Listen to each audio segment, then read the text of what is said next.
I'm going to go back to a sports analogy. Think about people that have been playing professional sports their entire life, golfers, hockey players. They're always trying to get better because they realize that in order to stay on the top of the game or to even stay in the game, they need to constantly get better. And if you're not prepared to do that as a salesperson, you're going to be pushing a very big rock up a steep hill while telling everybody that you know what you're doing.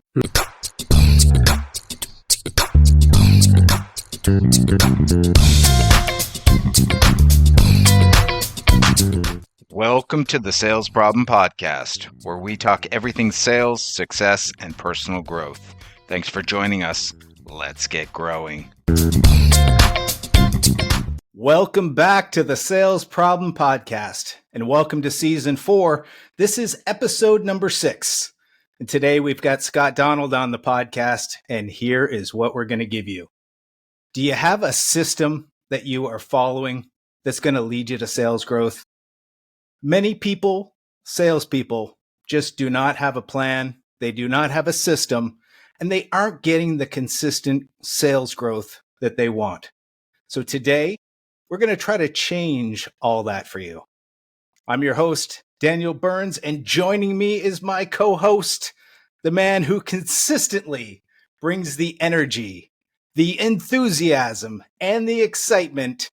It's my co-host with the most, the great one, Steve Comerford. Steve, what's cooking today? Daniel Burns, my friend of a very long time. Nice to see you. You look smashing in that yellow shirt. I think that's a good color on you. I think you need to keep that one and wear it a little more often. Yes. Goes with your sparkling personality. So, hey. Yes. It's been a while, so it's nice to catch up. I am, you know where I'm sitting, right? So I've got my Sales Problem Podcast mug, coffee, cheers. Carafe. Cheers. Yes. Got a little Cranky Pants in there from the Crank Brothers. Yeah. I'm not cranky per se, but I'm having a hard time, and I'd love to dive in with you and Scott on the topic of where we are today. It is upside down, and you talk about plan and routine. How can you have a plan and a routine in this day and age of selling and the market and the world and how things change on a daily, if not weekly, monthly basis? And that is a struggle, not only as a manager, but as a salesperson and trying to kind of navigate the waters with your clients, because your clients are coming up with all sorts of questions on what are you doing? How are you managing this? Where are my prices going to go tomorrow? Because I'm nervous today. It's like, that's where I'm not trying to be cranky, but I want to be like, how can people, both managers and salespeople, manage through this and get ahead of it, if there's a way of getting ahead of it, or just staying in the right direction or pointing in the right direction. So, that's a lot to handle. Yes. So, but on a better note, how are you? What's going on? I'm doing awesome, Steve. How are you feeling? I'm feeling good, but I think you nailed it. And I think we're going to really get into it. There is a lot of uncertainty, not just for salespeople, but for everybody. So we're going to kind of uncover some of that. I do want to remind what? Well, no, I want to jump on that. Yeah, because when you and I met and we first worked together way back in our days in Halifax, you remember when they cut half of the equipment off our selling list? It's like, yeah, you guys are really doing well. You're selling this equipment, but now we're going to take it away and good luck. Remember that? That was momentous change. And it was like, what do you do now? And I don't know, remember you selling in 2008 and 2007. That was like, the market's upside down. You know, the manufacturing plant you sold to is now gone and things are upside down. And then you go through COVID and that was upside down. And where do you go? So, we've done it. This one's a bit different. I'm going to stop now because I had it back to you. Stop me. It's the perfect example of somebody moved my cheese. And cheese is getting moved all the time. So we need to dig in and address all that.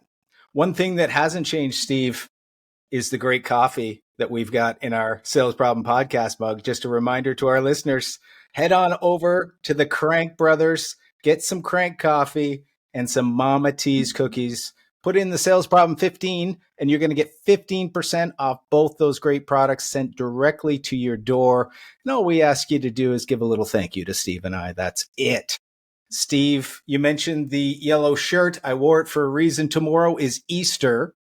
And I wanted to mention something about Easter eggs, because that to me is my first thought when it comes to Easter, is that Easter egg hunt.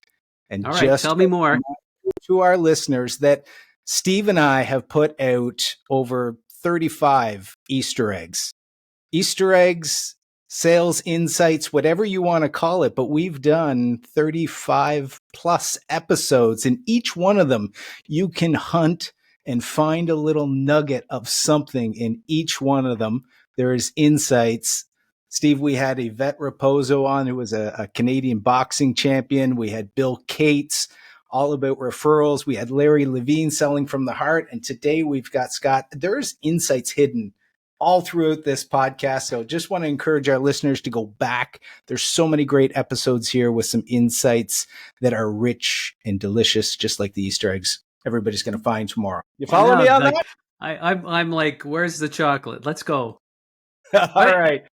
But it's true, right? And maybe that feeds into my rant. Is there's a lot of stuff in the stuff that we've done that might be able to help out. But I'm looking forward to our conversation with Scott.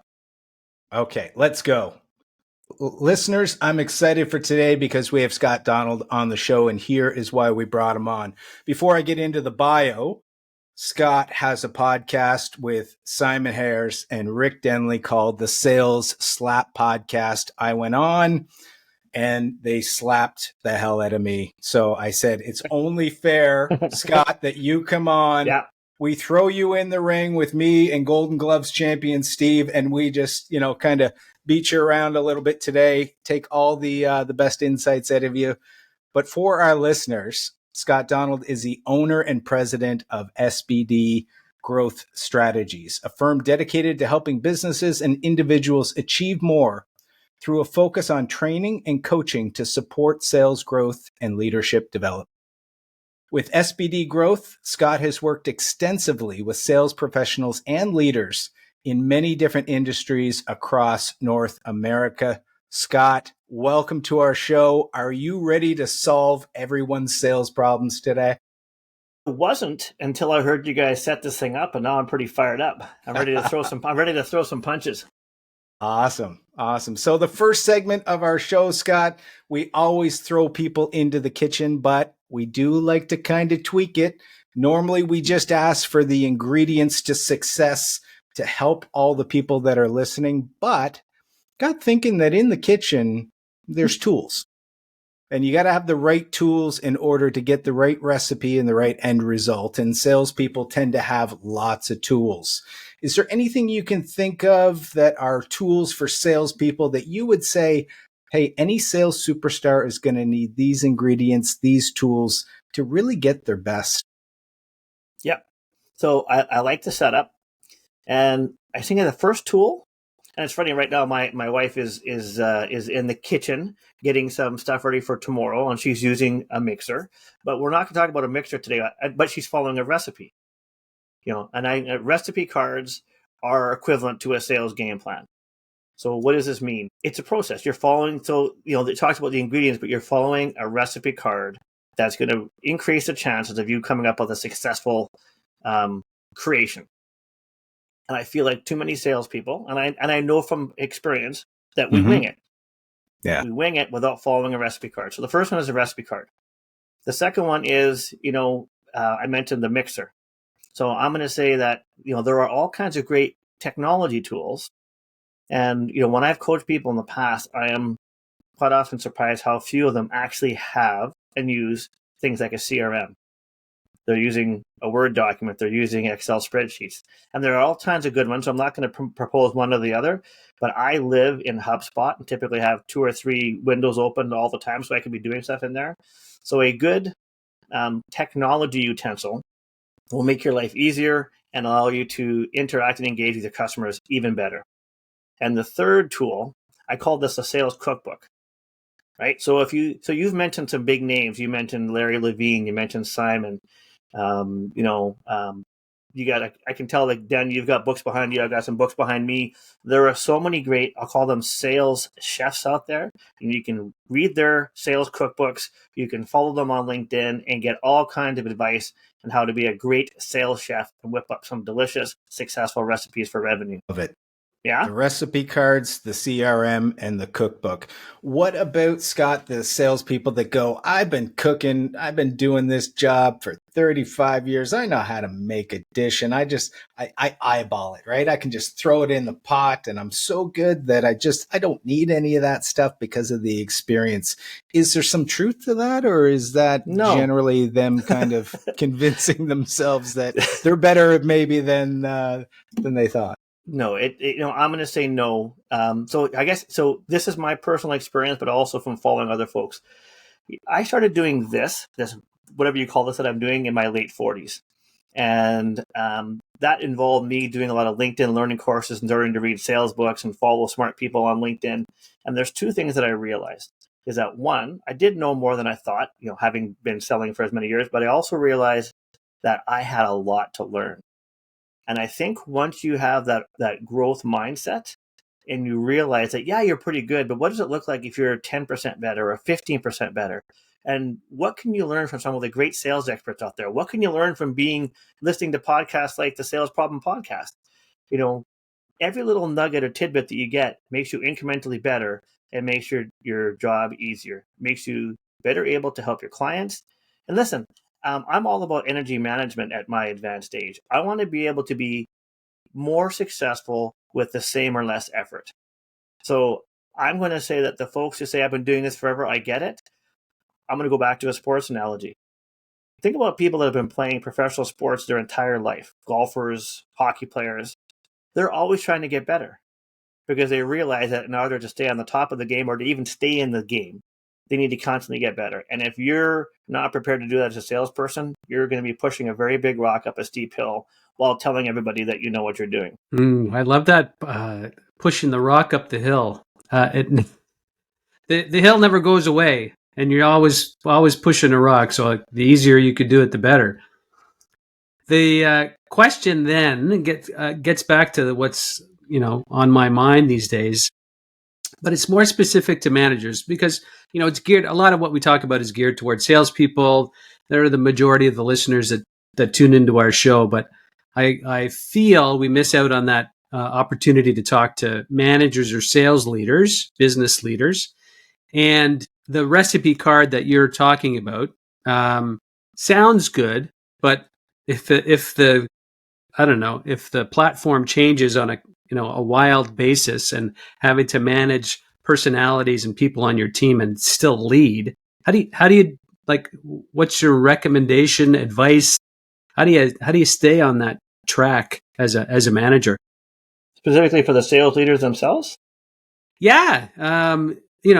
Typically you've seen the sales leader was the top performer who then gets into the manager's position and they know a lot and they're good, but this is a different environment. It's not normal. And so how do you manage that stress and uncertainty and then lead a team at the same time? So at the risk of repeating or kind of laying into what I said before, I'm going to kind of go back there. Yeah. So we'll go with the hockey example. How many really good hockey players make really good coaches? I feel like the coaches that are the most effective are those guys that are like those fourth liners, those bubble players who really had to understand. They had to work harder. They had to really understand the systems and the processes, and they worked really, really hard. It didn't come easy for them. And I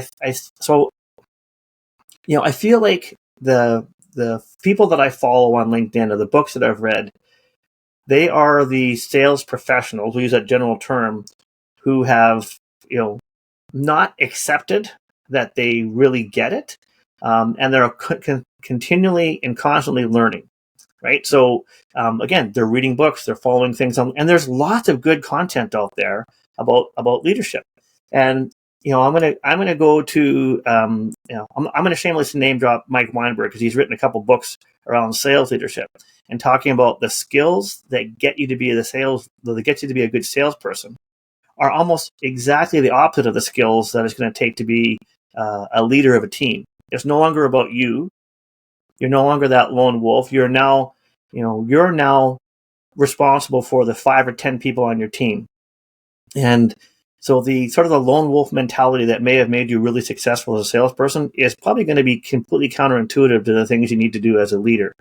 Some of the notes that I wrote down here, and there's one time I was leading a group, and the lady that I was with asked me what I thought was the most essential skill for a really great leader. And before I could really think of it, I blurted out curiosity. Because I feel like as a really good leader, you're not taking the approach, as Daniel mentioned, of thinking like you know it all, whether it's knowing about how sales work or whether I understand fully how you guys work. Where you really lean into those skills as a leader is by being curious and asking questions. Hey, Steve, what's working for you these days? What's not working for you these days? And accepting the fact that as many styles as there are for successful goal scorers, there are styles for different salespeople. So the way that Daniel sells, and his approach to it, you might be following a similar process, but the way you execute on it is completely different than the way that Steve does it. And realizing that as a leader, you can't basically say to everybody, this is how I did it, and this is how you're going to be successful. So again, it's a bit of a rant, but quite frankly, Steve, you started off ranting, and now I feel like I can rant too. I really feel like the characteristics that make a great salesperson are the same ones that make a great leader, and that is that willingness to realize that you have a lot to learn, and being curious and asking questions and listening and being supportive are the things that and not thinking that what got you there is what's going to work. Because again, I think for every leader who's watching this who was a great salesperson, just remember the Wayne Gretzky coaching example, and that should be humbling for all of us. Good point. Am I correct in saying that you almost have to throw away, as the top salesperson, you have to throw away that, back in the day I did this, so you should be able to be successful because you inherit my good traits that I had selling 5 years ago, and you should be successful. You have to toss that away and really be 100% with the person that you're with and seeing what they need to do to be more successful or improve a few things, and back to your curiosity piece. Yeah, I think that everyone brings different skills and different characteristics, and the way we sell is different. So a great sales leader is going to be very open to how to turn Daniel into the best version of himself, and how to make Steve the best version of himself, and not assume or presume that what you did 10 or 20 years ago is going to work today, because history shows it doesn't work. And so then I want to jump on so thank you for answering the question around sales leaders and sales managers. I want to get back to the sales person and what in focusing on leadership. So it's one to be a good salesperson. It's another one to be a good sales leader as an individual contributor. Is there something there that you've seen that really sets that group apart from just being a successful salesperson? See, I'm laughing because I feel like this could be the entire podcast in and of itself, right? One of the things that I've come to think about as I've gotten older is this notion about being a good human. And, I find that when I'm reading books or looking at LinkedIn posts, and you think about the characteristics that make a really good leader, it quite often comes down to being a really good human. And I feel like it's tapping into those things. So that means, again, the listening piece. That means genuinely caring about the other person. I think being a good human is accepting that you don't have all the answers, but the people around you have some good insights. So what does that look like? And one of the biggest challenges, I think, is our own ego, right? And realizing that ego can be a great detriment to not only improving, but helping other people improve. It's not a weakness to say, I don't have the answer, so let's figure this out together. And I still bring that down to the fundamental thing about being a good human and tapping into all the things that make you a good human. Thank you for that. I struggle sometimes with salespeople always looking at a sales manager or a director or a VP as the leader, right? Or they're the sales leadership. But I take the point that it's the person dealing with the client. You're the sales leader, how to really interesting make that work for you, right? Because it's you on the front line. You have to make it work and be successful on your terms. Looking back at people to save you, I'm not too sure that's a good it's not a good way to go. So are you asking, like, the whole idea of saving? Does that mean are you thinking that the leader feels like they got to go in and save the sales rep, or are you thinking the sales rep is like, I need saving here, so sales leader come in and help me, or is it a bit of both? Probably a little bit of both. Maybe leaning on the side of, and maybe in the circumstances of today, is maybe leaning too much on what they think of as a title to come in and save their quota, or win the deal, that sort of idea. Well, I think this kind of goes back to this overall theme that there has been so much time and attention. There's so much great stuff out there to help all of us get better as salespeople, and there probably hasn't been as much until more recently around helping sales leaders. And I think we can all think about examples in our own histories or things we've heard about where somebody was put into that position to be the sales leader, and now they're managing their buddies and their friends. They're now maybe managing someone who's older than them and has more experience. Without that sort of proper mentorship and support for the sales leader, we're potentially setting them up to fail as well. And because revenue is so important, if you're the sales leader and you got a team of 5 or 10 people, that's a significant. Companies are relying so heavily on the revenue, but we tend to not train and support the sales people as much as we can, and then say, oh, well, Daniel's doing a great job at sales, so let's make him the sales leader, without thinking about the unique requirements and stresses and skills and supports that he's going to need to lead the team. And we try to create this opportunity for failure. And then what ends up happening, and this is in my notes for a future thing, is that we tend to take the approach of, I call it brute force sales. So the answer is always, whatever you're doing, do more of it. More calls, more meetings, more proposals. And we feel like that the way to solve the sales problem, if you will, is harder, faster, more of it, as opposed to breaking it down into components and saying, how do we get incrementally better at each part of the sales process? And I think that's where the sales leader and the sales team can really work together to work on that aspect, get incrementally better at each part of the sales process. Well, thank you for your rant, by the way. You're welcome. I'm pretty rantable. All right, back to you, Dan.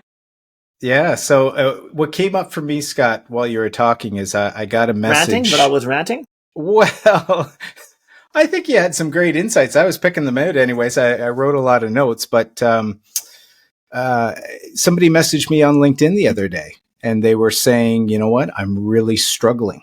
So we think of the successful salespeople, but we often don't think about the salespeople at the bottom half of the team. Some people who are out there trying really hard.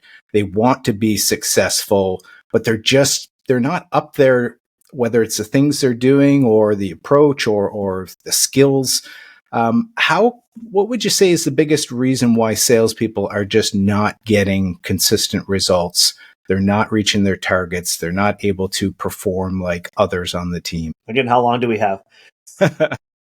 So I think there's a couple things. I think one of them is this notion of it kind of goes back to Steve's question or the thing that Steve and I were talking about, where the ability for qualified and effective sales leaders to have those one-on-ones and those sort of regular. Again, it's not a deal review, right? It's a one-on-one about what's going well, what's not going well, what can I help you with? Not do it for you, but what can I help you with? So I think the sales leader question that Steve asked, I think, is really important, that we equip our sales leaders with the ability to support salespeople. And then, kind of like we talked on before we came on the air. So I'm going to use a hockey example because it's playoffs.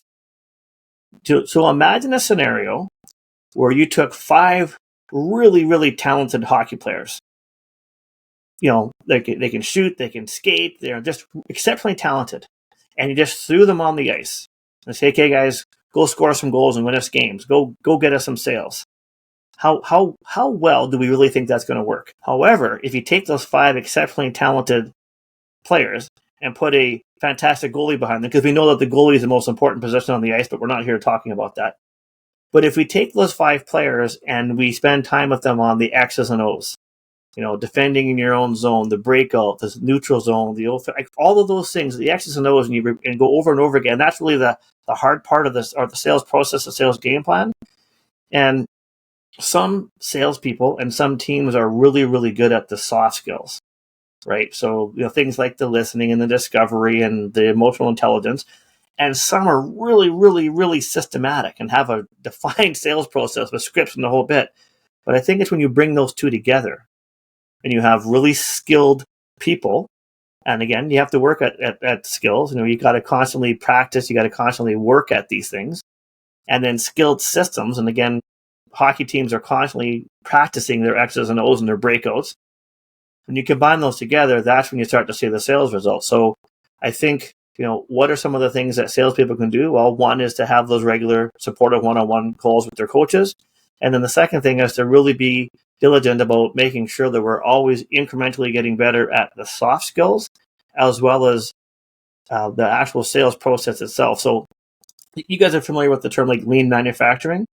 Mm-hmm. I love the idea of taking like a lean approach to sales and breaking your sales process into whatever stages you have in your cycle, whether it's 5 or 7, and then saying, how do we continually and constantly get incrementally better at each stage? So who's our ideal customer? How do we get in front of them? How do we do good discovery? How do we put together compelling proposals? And continually work on those like you would at a practice and say, how do we get constantly better, getting best practices and seeing what's working and tweaking it so that, 6 months from now, we're that much further along in terms of evolving our process than we were before. Mm-hmm.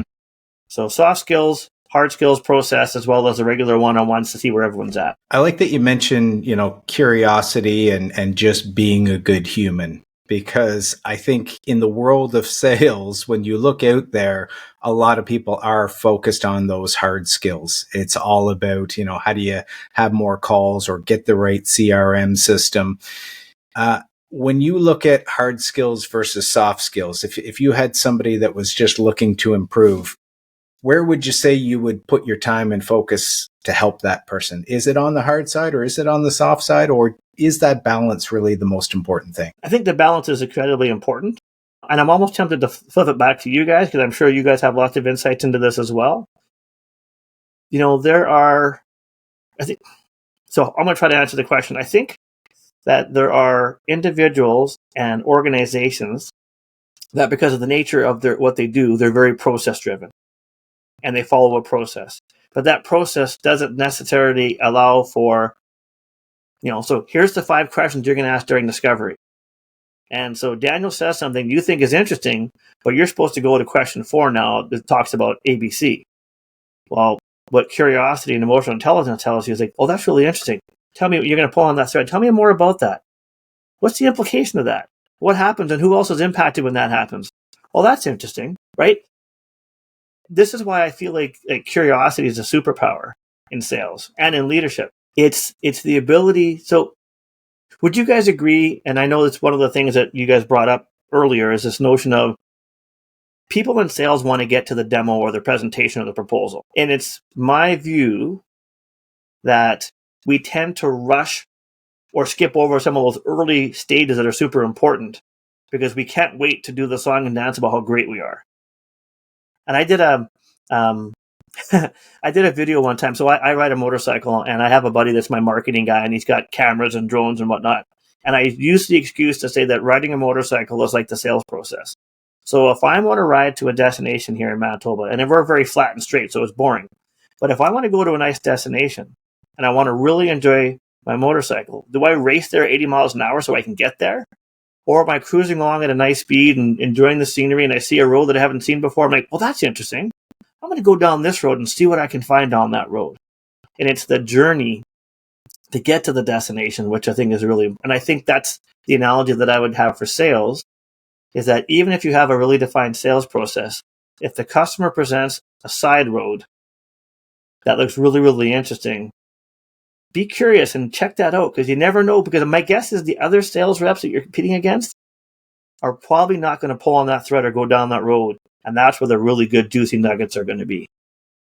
So well, I'm not saying go buy a motorcycle, but I'm saying, explore those side roads that maybe other people aren't exploring. Well, I think you nailed it with curiosity. I think that is a superpower for salespeople. And what came up for me when you were talking, hard skills and soft skills, back to the sports analogy, there is offense and defense, and both win games. And sometimes you got to be on one side of the puck, and sometimes you're on the other side of the puck. Mesh. But what really came up is thinking back to when you talked about how salespeople are all different. And somebody can have real superpowers when it comes to soft skills. And that's why their clients tend to really take them in. Yes. They build deep relationships and they get to that number. Now, I've managed people that fit that description perfectly, and I love that style. But not every salesperson who's successful is going to take that approach. And there are people who are just out there making a high volume of calls. They're very well organized. They've got their follow-up on point. They get back to people, and just those hard skills of doing what salespeople do lead them to that success. And I think that if you're on one side or the other, you can just take traits from the other side and maybe 100%. Try to build those out for yourself as kind of some more advanced skills. And I imagine as sales leaders, you guys have probably seen that, right? You have those reps that are really good at the systems and the processes, and you reinforce that. And maybe you work on some of their softer skills, like patience and curiosity. And other folks, again, like younger, less wrinkly, less gray-haired Scott, I was great at forming relationships and building trust, but my sales process sucked. Okay. It was basically throw crap against the wall and go. And if I could go back and advise younger Scott, a lot of what we're talking about now would come into play, right? What triggers for me is this soft versus hard skills stuff. But is it not the shift that salesperson can make on the fly, the nimbleness of moving from a soft skill to a hard skill when the timing is needed, right? It's the client in front of you and how you respond. If it needs another, tactical move, or if it needs a little softer relationship building, is it that part of it? Like you guys are arguing, do you need to do this or do you need to do that?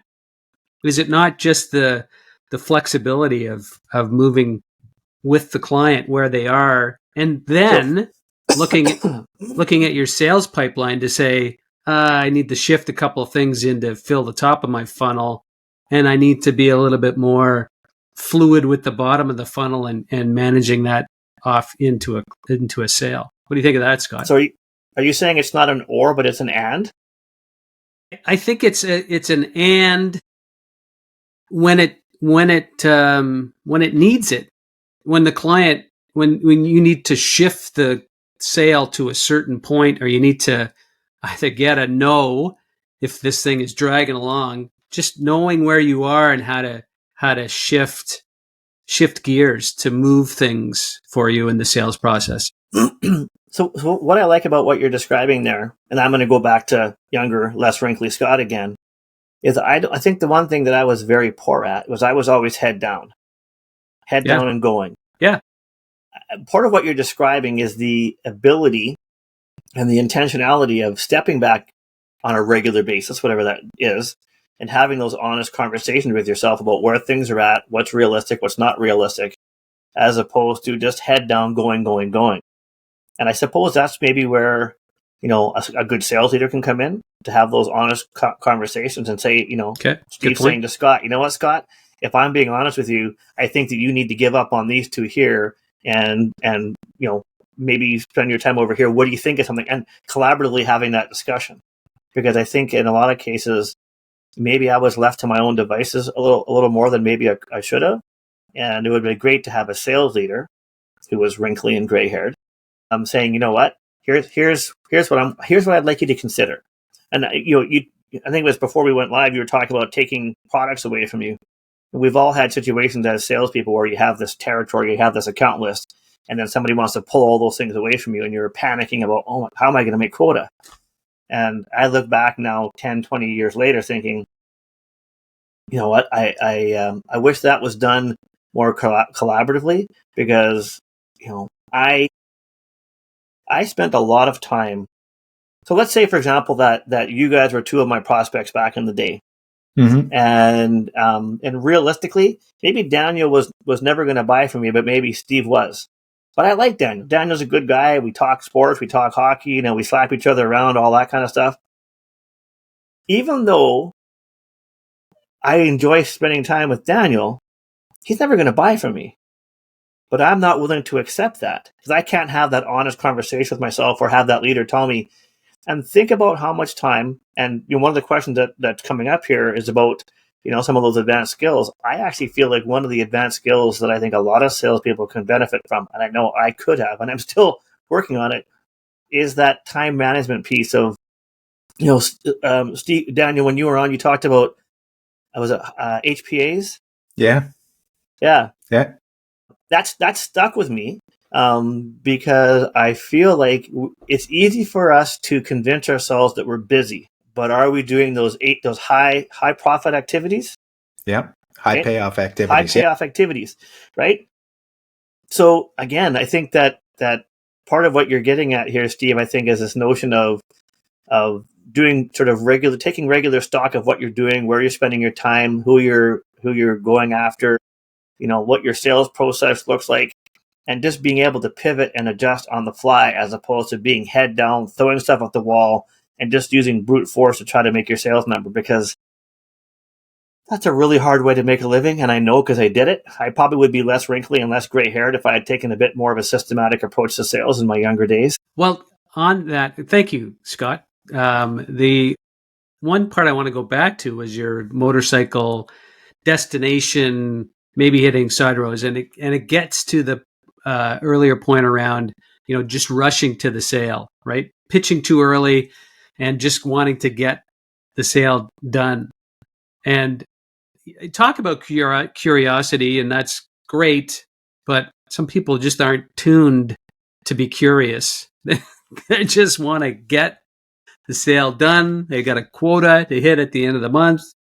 As much as we want to make it a much more nicer way to sell, it's still corporations and places that you work. They still want you to hit a number at the end of the month. I don't know if you watch Severance, but you hit the number by the end of the quarter. If you watch that show, it's so on point. But where is it? How do you learn curiosity? How do you stop yourself from running to the end and pitching too early to really open? And the three of us get the idea that, you know, once you open up the opportunity, it becomes even better and you get really to the heart of the matter. But like, why do salespeople struggle with being curious? Again, this could be an entire show topic. Like, listen, yeah, these are great questions, and I think it's part of its lack of training, right? And I think what happens is that we get so focused on numbers, right? So the numbers come from the C levels down to the directors, down to the sales managers, and it's like numbers.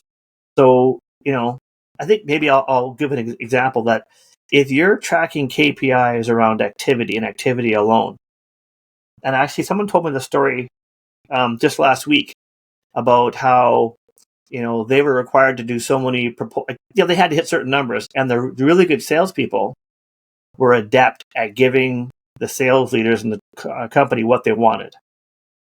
Right? So I'm going to give you the numbers that you want. I'm going to give you the number that I'm being comped on or measured on, fully realizing that that's not going to help me hit my number, but I'm going to give you what you want. So the compensation. So as a result, I guess what I'm saying is that I think that we build this engine which rewards mindless activity at times, or numbers at times, without really getting into, you know, if I'm not required to have, I'm just going to make up a number here. If I'm not required to have 20 meetings a week, maybe I'm required to have 10 meetings, but 10 really, really good meetings and not just BS meetings that I'm going to throw at you to say I hit my number. And in those meetings, we take the time and have the patience and the emotional intelligence to really build the trust, really build the relationship, do a better job. I love this notion as I get older again about less is more, or slowing down to go faster. And I think a lot of it comes down to, okay, so I'm not trying to shameless name drop, but I'm going to. I was fortunate to have a short Zoom chat with Mike Weinberg a couple months ago. My wife was teasing me that I was fanboying because I think I love Mike Weinberg's books and I love the lessons. And part of what he was saying was that, the reason a lot of organizations are reluctant to ask for help when it comes to anything revenue generating is ego. And a lot of it is because the people at the top feel like, well, anyone can sell, right? You somebody who's good looking and outgoing, and you give them a couple of brochures and you just have them go out there. And I think because there's no designation, there's no recognized designation for sales, either people think it's icky or they think that everybody can do it. So as a result, we're pushing and we're stressing and we're measuring the wrong things. And as a result, salespeople are giving the company what they want, numbers, lots and lots of numbers, but we're not given the support and the willingness to say, you know what? I think that my conversations with Steve, the trust that I've built up, I think that if I spend some more time, working with him, that I'm going to find those nuggets that my competing firm isn't going to. And it might take me another few weeks or another few months to really get there. But I think once I get there, we're going to have a way better chance of earning that business. I was going to say winning. I don't like closing or winning. I like earning the business. So I think it really is a matter of going back to that motorcycle analogy and saying, let's not recognize the more and the sales monkey that you alluded to before. And let's recognize those reps that are really forming those great relationships and uncovering those nuggets that no one else is. And so maybe we're not chasing 50 opportunities. Maybe we're only chasing 30. But our success ratio with those 30 is not only is it better, but we're earning the right kind of clients with higher margins and more loyalty because we're doing the right things with the right people. And it's not just numbers. So, well, let's jump on that sales monkey terminology that you mentioned. Corporations throwing everything at the wall. You've got KPIs coming out your ears. Right? The 17 you got to hit in the next quarter. Where you focus, or MBOs, whatever you want to call it, right? How do you have the bravery? How to be brave in not having to tackle 17, but getting to the 3 or 4 that really is going to move the needle? Balancing what the corporation wants, but knowing that 3 or 4 really are the really key targets that you need to hit. I struggle with that, right? I imagine a lot of people listening struggle with, like, that's thanks, but I need to do these 3 or 4. But being brave enough to do it. So I'd love to throw this graphic out here. There's a reason. So Daniel Pink in his book To Sell is Human. Oh, that's a good one. Right? And he has this graphic here about what people think about salespeople. Pushy. Yeah. Okay, so for all your C-level executives out there, there's a reason, and I hope I'm going to answer your question here. There's a reason that salespeople are being brought into decision processes later and later. Right? Organizations are trying to go as far as they can along the process these days. Yep. And you know why they're bringing us in later? Because we're not trusted advisors. We're pitchers. We're just pitching. So you have the company saying, I need you to hit those 17, but you have the actual decision maker, the buying process, that's saying, I'm bringing you in later and later because I frankly don't trust you. I know that you're just trying to hit a number that your company gave you, right? So how do we do it? Man, I wish I had an easy answer, but well, no, listen, like, this is a great question because I think here's what I hope is that I hope that, like things like your podcast and the podcast that Rick and Simon are doing, and all these people that write these great books back here, I hope more and more people start to have the light bulb moment that there's a better, more efficient, more effective way to earn business. And that we need to make this shift, right? We need to be nimble, as you said earlier, Steve, and we need to realize that maybe the old ways aren't effective. And if your sales process is a year or two old, it's probably a year or two out of date. And what I'm hoping is that with all of these great folks on LinkedIn and all these great books and all these great podcasts, is that we start to educate the decision makers out there that the sales profession needs to evolve as well.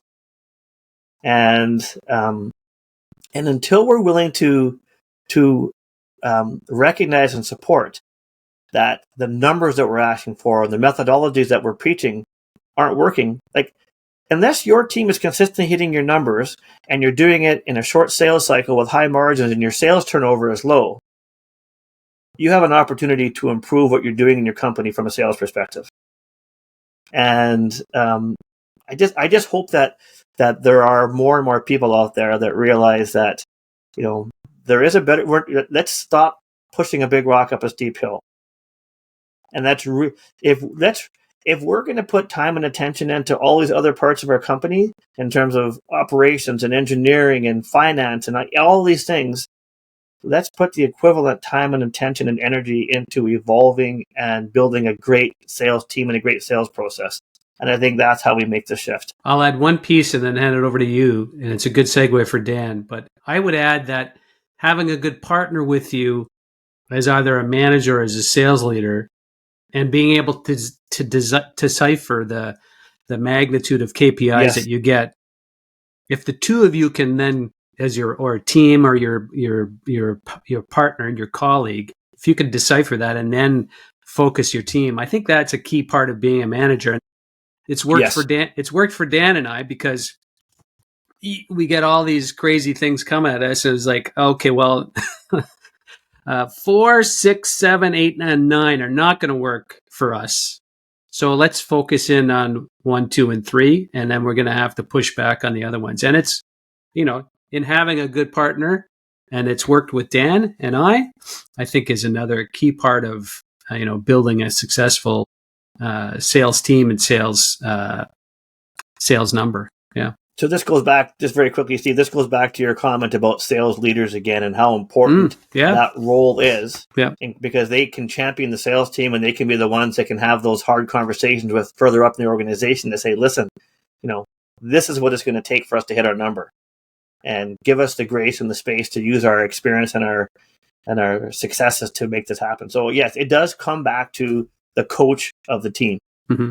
Yeah. I think you had a brilliant insight, Scott, when you said the sales profession needs to evolve. That statement is just so true. And if you look in your inbox, the first thing you see is these just cringy, spam, terrible messages. And the first thing that my mind goes to is, who's asking these people to do this? Who's training these people to do this? Which is, I would hate to be in that role, but there is somebody sitting in that role and has to send 25, 30, 50 of these emails and just get the worst responses back because they're not going to elicit anything else. Why do they think it works? So just, I know you're going somewhere with this, but I've actually responded to people through my email or through LinkedIn and saying, you know what, this isn't going to work. But I'm actually a sales trainer and coach. If you want, I will work with you to come up with a methodology that works better and doesn't make people mad. And no one's ever taken me up on my offer yet. Well, it's a good segue into, I want to dig into trust a little bit because you brought trust up. And at the beginning of the podcast, we said there's so much uncertainty. There's so many things shifting and changing. I think trust is one of those. I'd love to get your take on who you think people will trust. Is it going to be salespeople if we don't evolve? Is it going to be the social media influencers that are now really, a voice leading people to products a lot of the time? Or is it going to be something around AI and how we're more comfortable with an algorithm suggesting things and then leading us through that sales process? Where do we put our trust in what's going to happen down the road? So when you sent me that question, I thought, I hate this question. That's why I sent it. Good question. Yeah. It's so. First of all, I see you guys have had Larry Levine on your show, right? So he is the expert on trust, and I've read both of his books, and I remember a little bit about what he wrote. It should be. I'm going to go back to my thing about being a good human. There should be nothing more real and nothing more trustworthy than another human being. So the AI thing should be out the window. Although I will say I've been playing around with AI images of Scott as the Incredible Hulk, Scott as a goalie. It's coming up with some hilarious things. So it's fun. So I think, AI is a great tool to help us streamline our things and maybe come up with some funny stuff. But nothing should replace the human to human. Like, I don't think humans are ever going to get replaced from a sales perspective. And I think right now it's the influencers that are probably having more input than we are. But as we talked about, I think 5 minutes ago, the reason that the sales profession isn't trusted as much as it should be is because of the way we've done things for the last number of years. So why I hated your question, not that it wasn't a good question, but I hated the fact that it made me think about the fact that we aren't trusted the way we should be. And that's our own fault. And it's interesting, right? So you talked about emails. I'm thinking about, I get lots of LinkedIn messages from people wanting to know if I could use 30 to 40 more clients a month, or if I could use project management training and all that stuff. And you'll see LinkedIn posts from people that have more followers than I have, and talking about how their process is going to 5x your sales, and they look like they could be my kid. Right. And I'm like, you have to go through some crap before you really should have before you have more influence. Right. I don't think you're there yet. So my short response, or after a long response, is that I think the influencers are having more say these days, which is sad, because they're selling concepts that aren't validated. Mm-hmm. And I will just go back to saying that I think the more human we can get, the more our ability to connect with people, to like really lean into that. Again, stop trying to do 100 things, do a portion of those things really, really well, really, really human. Build up that trust like Larry Levine talks about. Do a buyer first scenario like Carol Mahoney talks about. Like, these are the leaders in our industry right now. There's a guy, Andy Paul. He has a book, To Sell Without Selling Out. I destroyed that book with dog ears and underlines and circles, because so much of it just talks about just be you, right? Don't sell out the process. So as you can tell, I'm passionate about this. I hate the fact that AI and or influencers may have more input than we do, but that's because I think we need to get back to making selling even more human and providing the supports that the sales professionals and the sales leaders need, so that we can change that Daniel Disney word cloud.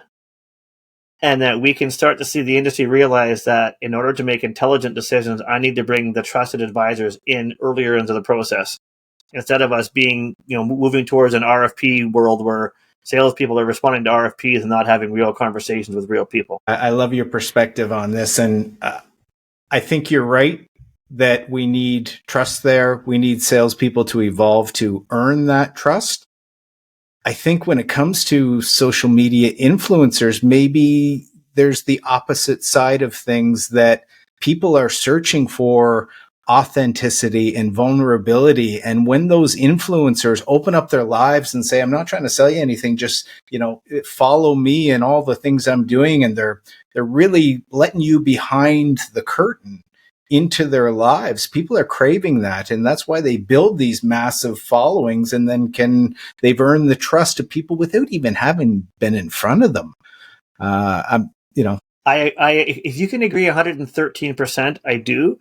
And I'm still, learning. I don't understand the LinkedIn algorithm, I'll be honest, but I have a sense that when I do, my most successful posts are the ones where they're really authentic. They're almost like, I've written LinkedIn posts that I was all excited we're going to go viral, whatever viral means, and they didn't. And then other posts I just sort of did off the cuff, and I get all kinds of views on them. So I think that reinforces your notion that the more authentic and the more real we are, and the more spontaneous we are, the more human we are on LinkedIn, the more we're going to build that brand as a sales professional or sales leader, or as companies that, we're real people and we're just like you. And we want to have a conversation to see how we can help you.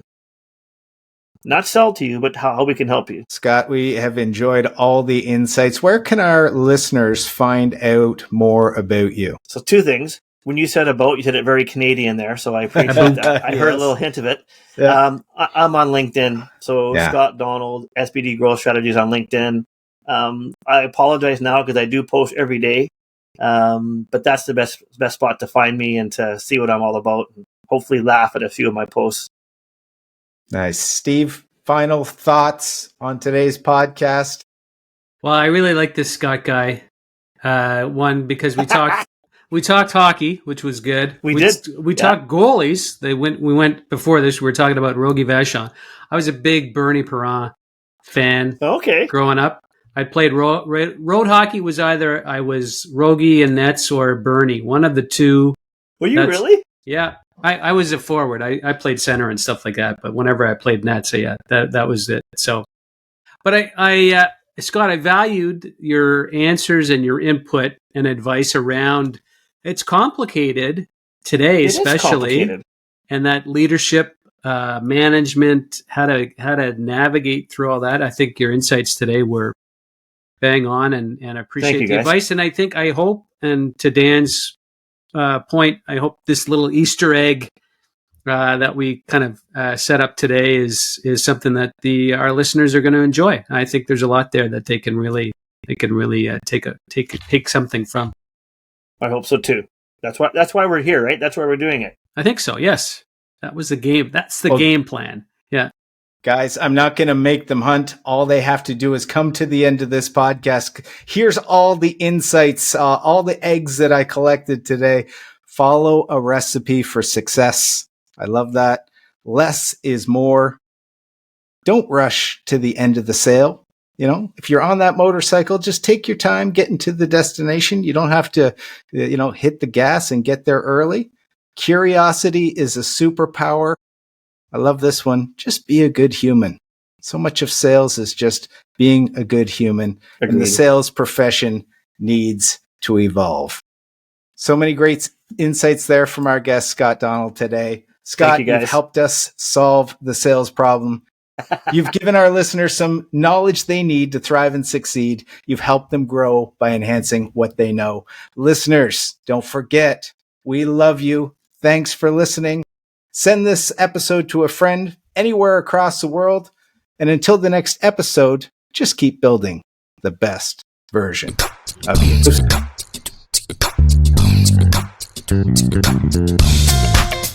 you.